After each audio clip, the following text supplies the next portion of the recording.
Меня зовут Андрей Достовалов. Я занимаюсь тем, что произвожу миниатюры для настольных игр. Типа всякие солдатики, миниатюрную мебель, какие-то постройки, руины и так далее.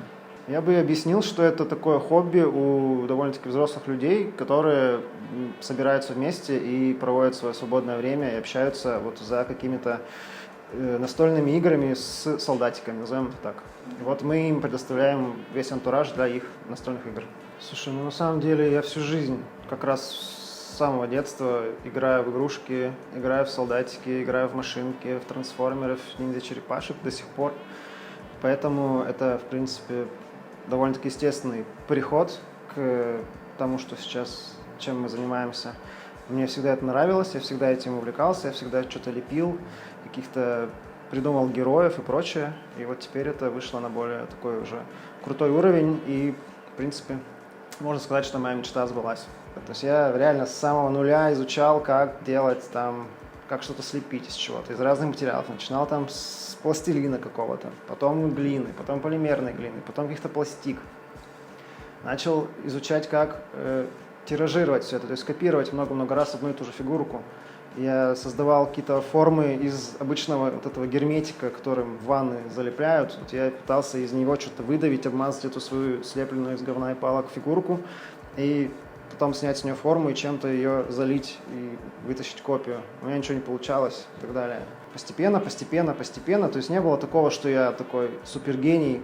Так, все, делаем фигурки, и такая фигас у меня, самая классная фигурка появилась сразу же. Нет, было то, за что сейчас стыдно, конечно, очень. Но, тем не менее, это естественный путь, я считаю, и все должны его пройти.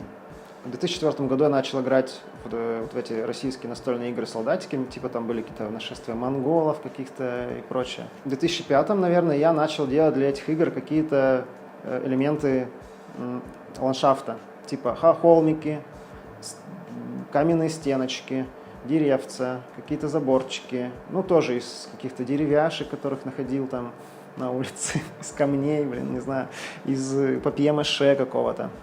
Это я делал, чтобы наполнить тоже стол, чтобы было интереснее манипулировать солдатиками, они могут прятаться за этими баррикадами, или войско может стать на холме и дальше стрелять из луков. Постепенно уже году к 2006-2007 я уже начал строить более крупные объекты, всякие руины домов, какие-то замки и прочее. Ну вот из пенопласта, например, вот как сейчас я тоже этим занимаюсь, продолжаю заниматься. То есть я этим уже занимаюсь там больше 15 лет. И меня почему-то откуда-то, я не знаю откуда, в этом 2006 или 2007 году у меня взялась идея продавать это все. Я не знаю, почему я решил, что это людям будет надо. Наверное, не знаю, наверное, я решил, что это будет надо, потому что это было надо мне, а купить я это нигде не мог. Этого не продавалось, не было мастеров, то есть ты просто должен сделать всегда сам это. И многие не могли сделать сами, не хотели, не умели, или у них не было времени. Я подумал, а что бы тогда это все не продавать? Тогда еще не было ВКонтакта, тогда был ICQ и LiveJournal. И я в этом 2006-2007 году я сделал сам сайт себе.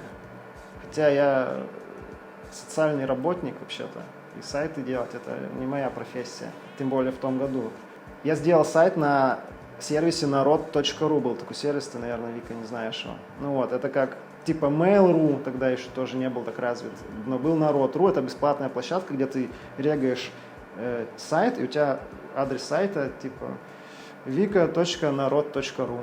Я создал этот сайт, придумал марку Ultra Terrain, потому что вот эти элементы ландшафта, они назывались Terrain на английском языке. Ultra Terrain. Офигенно, самый лучший террейн на свете. Ultra Terrain, народ.ру. У меня был сайт. То есть это был, по сути, интернет-магазин. И были еще форумы. Было куча игровых форумов, вот посвященных настольным играм и солдатикам. И я начал на эти форумы закидывать свои ссылки, ну, свой сайт, короче, пиарить свой сайт. Вот. И постепенно начали появляться заказы. Ну, типа, не как сейчас, там, 150 заказов в месяц, а, например, один заказ в полгода. И я уже такой, у меня что-то покупают, и я прям офигевал, с такой ответственностью подходил, все это там копошился, а труд был очень медленным. и я там, не знаю, неделю трачу на постройку этого домика, собираю его, крашу и продаю за 500 рублей, например. Это даже тогда было мало. Вторая веха – это когда 2010 год, наверное, когда стало довольно-таки много заказов на эту пенопластовые домики, и я осознал, что мне надоело их делать. Это очень медленно и очень дешево, задорого такое не продать, потому что это пенопласт, он быстро ломается, то есть, по сути, такие не очень долговечные продукты. И я как раз, делая эти домики, я освоил литье некоторых элементов из пластика. То есть мне, например, чтобы там обклеить этот свой домик какими-нибудь антуражными черепами там, или горгульями, или какие-нибудь сделать колонны, я уже их не вырезал из пенопласта и не лепил каждый раз из глины. Я начал их, один раз лепил и сделал несколько копий. И начал их прилеплять на эти свои домики. И народ, который покупал мои строения, он стал спрашивать, а откуда взялись вот эти у тебя колонны, например, или статуи. И я им говорю, так это я сам отлил. Они такие, можно их купить у тебя отдельно? Я такой, окей. И у меня пришла идея, что я могу перестать делать домики и могу начать продавать именно мелочь для строительства этих домиков. То есть штуки, которые игроки будут сами использовать при строительстве террейна. И вот я начал изучать тему литья, и уже на сайте, тогда уже в 2010 году я сделал полноценный интернет-магазин, ушел с народ.ру, и у меня стал просто ultraterrain.ru. Вот. И на этом сайте, помимо пенопластовых построек, которые я до сих пор еще делал, я стал выкладывать вот эти отливки, так называемые, из пластика. Уже тогда появился ВКонтакт, и я сделал группу ВКонтакте, где стал писать множество всяких мануалов, инструкций про то, как строить из пенопласта террейн, как его красить, как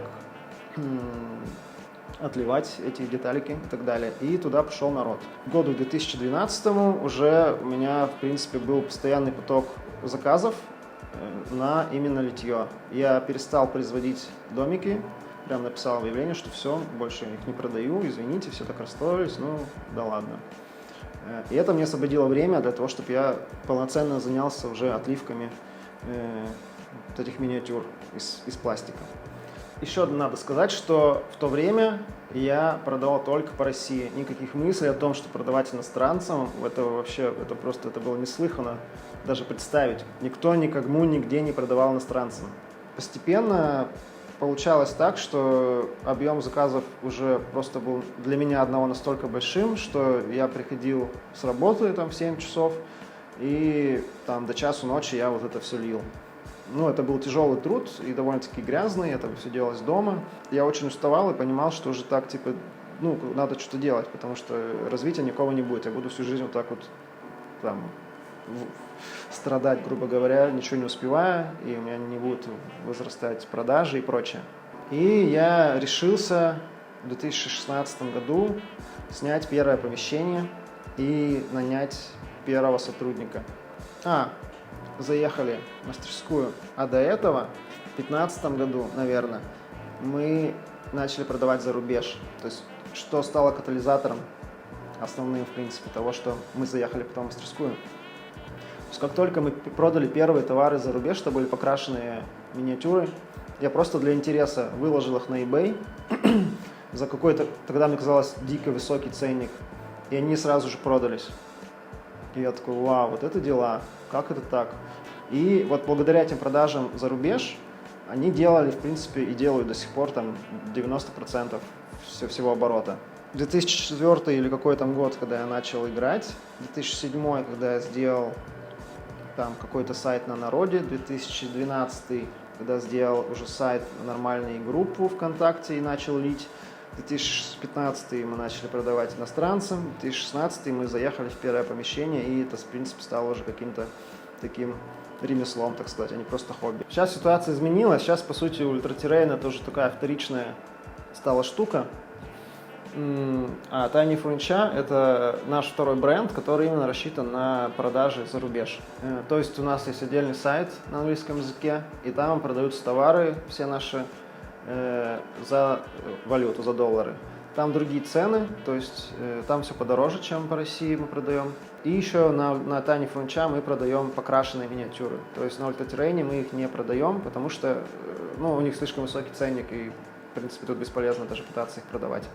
Благодаря Tiny Furniture как раз вот в принципе все и существует сейчас. Но тем не менее Ultra Terrain тоже остается, как дань прошлому.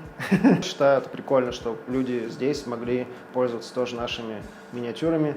И с каждым годом, в принципе, я вижу, что покупают их немножко, но больше. То есть клиентов становится побольше по России, и это меня очень радует. У нас есть некоторые минусы, но, видимо, плюсов больше, потому что на нас очень большой спрос по всему миру. Из минусов это, конечно, то, что мы очень маленькие, у нас очень большая просадка по срокам, то есть срок ожидания миниатюр для клиента после оплаты там от месяца, если это не покрашенные миниатюры, ты там сама знаешь, уже до 8 месяцев, короче, если это покрашенные миниатюры. То есть человек платит и год почти ждет.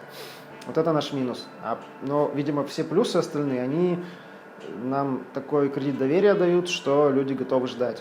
То есть если придет какой-то продавец, производитель, который будет делать так же классно, как мы, и очень быстро отправлять заказы, то, наверное, он пальму первенства у нас заберет на этом рынке. Но пока таких нет. Мы реально, кажется, что мы самые лучшие в мире.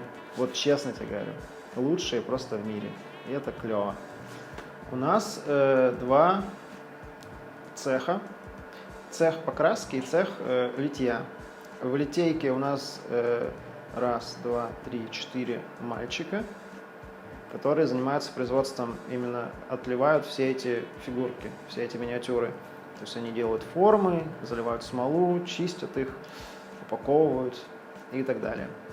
И есть цех покраски. Цех покраски поступают заказы от клиентов, которые хотят сразу покрашенные миниатюры. Соответственно, литейный цех отливает эти миниатюры, передает их в покраску, и 5 девочек-художниц это все красит. И есть еще я, который занимается всеми организационными вопросами, типа общения с клиентами, выставление там счетов, оплату аренды и прочее. И еще я занимаюсь 3D-печатью, взаимодействую со скульпторами, с художниками, с другими, и тоже организую всяческие новые миниатюры, создаю. И вот, не знаю, какой я цех. Наверное, я не цех, а просто я. Производство полного цикла, назовем это так. То есть мы сами делаем все, начиная от проект идеи, заканчивая уже финальным продуктом, который мы продаем. И это мне тоже очень нравится. Kickstarter, конечно же, супер успех. Последний Kickstarter на трупиках, на миниатюрах трупиков. Я рассчитывал, что мы соберем, вот если первые два считать, мы собрали на первом что-то $4000, на втором не помню сколько, 8 или 10. И на третьем я думал, соберем 20. Хорошо бы собрать $20 000, и это будет отличный результат. И вышло так, что мы собрали в результате 60 000 евро. Классная идея. Я ее сам придумал. Что надо сделать миниатюры павших воинов, потому что никто этого не делает. И она зашла людям. Это тоже меня очень радует, что я никого там не подглядел, тупо говоря. Реально сам придумал, что мы ее классно сделали. Мы сделали реально клевые миниатюры. За скульпторам я заплатил почти 900 000. За покрас всего я заплачу 800 000.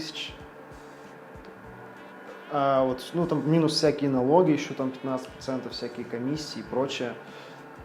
Не знаю, слушай, еще ж производство, это нельзя посчитать, сколько мы там смолы потратили или времени сотрудников, они же все вместе льют, и Kickstarter, не Kickstarter.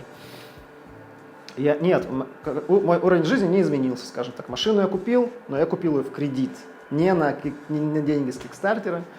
Так что, я не чувствую себя ни миллионером, и эти деньги уже, в принципе, заканчиваются, и они брошены тупо на производство, по сути. Но это клево, мы потом эти фигурки, то есть меня это, конечно, расстраивает, мне хотелось бы все эти бабки, конечно, себе по карманам рассувать и пойти себе хату купить там какую-нибудь. Но я думаю о том, что пусть даже я все их вложу в производство, но у меня останутся эти миниатюры, которые мы будем продавать потом всю мою жизнь, те, что мы сделали на деньги с Kickstarter, это очень круто.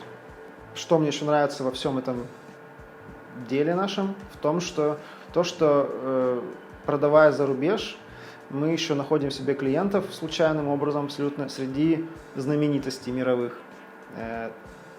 Ну, например, голливудские актеры некоторые любят играть в настольные игры тоже. Есть такой, ну, самый известный Вин Дизель из них, но он у нас ничего не покупал. Вин Дизель, купи, закажи, мы тебе быстро все отправим. Есть такой актер Джо Манганиелло, голливудский, он сейчас известен по роли Дестстроука в этих самых «Мстителях», или кто они там, короче, супергерои. Он у нас просто пришел заказ на почту, он заказал покрашенные миниатюры довольно-таки много, и я не знал, кто такой Джо Манганиелло.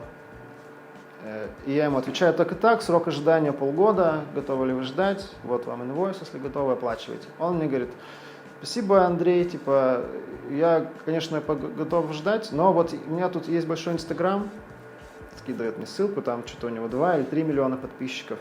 И вот, может быть, если я запощу, когда приедут эти фигурки, вот, ну, обязуюсь сделать небольшую рекламу, то, может быть, вы тогда быстрее мне их отправите. Я такой: дела. А у нас тогда было, по-моему, что-то 5000 подписчиков или сколько-то, или 10. И я такой: нифига себе, изучил его фильмографию, посмотрел с ним кинчики, он там со Шварценеггером снимался. Ну, мы ему покрасили, отправили, он доволен, запостил это в Инстаграме. У нас, на самом деле, не сильно много пришло людей от него, там что-то 1000, по-моему, прибавилось. Но все равно было очень приятно. Это первая селеба.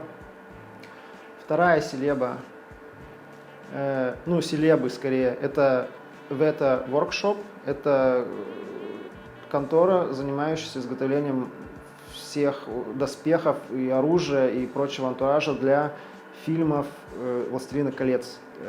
И они тоже играют настолки, и они также просто заказали у нас, сделали заказ на покрашенные миниатюрки. Я смотрю, там в адресе написано Veta Workshop. А я знаю, что это за контора. И такой написал, они говорят: да, это мы, тра-та-та, будете в Зеландии, заезжайте к нам на экскурсию. Я такой: тема. Тоже очень приятно. Мое восприятие, оно стремится как бы зафиксировать все, как есть сейчас. То есть мне очень нравится, как было, например, 5 лет назад. И я боялся, что что-то разрастется. Потом мне нравилось, когда нас работало 3. Я боялся, что придется кого-то еще нанимать. Потом нас работало там 5 или 6. Я думал: все, нельзя больше нанимать людей, придется снимать еще площади. И вот сейчас нас 10, у нас там 3 офиса, 120 метров. И вот мне опять хочется зафиксироваться здесь. Мне не хочется дальше развиваться, честно говоря. Мне комфортно очень в этом всем. Но из-за того, что у меня все время мозг работает, что надо что-то делать новое, мы все время делаем новое, и это нас все время бустит вперед, заставляет, нас пинает, типа, развиваться. Поэтому моя на данный момент идеальная моя как бы мечта, как должно быть, вот пусть будет как сейчас, вечно, и я буду счастлив. Сидим тут, такой-то объем заказов, столько-то людей, все нас любят, делаем кикстартеры раз в год, и все. И я вообще буду счастливым человеком. Что останется после меня? Вот это вот останется после меня, Вик. Это меня очень заводит, потому что пластик не разрушается. Реально, без шуток. Меня очень мотивирует это. Я представляю, что человек купил у нас нашу миниатюру, положил ее себе в шкаф, и она реально у него там будет лежать годами. Он будет ее доставать, играть или не будет, неважно. Его ребенок может ее достать, поиграть когда-нибудь. И она не разрушится просто так, если ее только сломать. Конечно, можно силой. И он ее будет беречь, потому что это не в супермаркете куплено, это не какая-то массовая китайская продукция. Он вспомнит, как он ее заказывал в Tiny Furniture, например, и там зайдет на наш Инстаграм, посмотрит через 10 лет, что с нами стало, например. И это очень клево. То есть вот эти именно физические объекты, которые у людей остаются, вот они для меня самое удовольствие, что мы их создаем, и что они живут, продолжают жить и будут жить еще, наверное, после меня.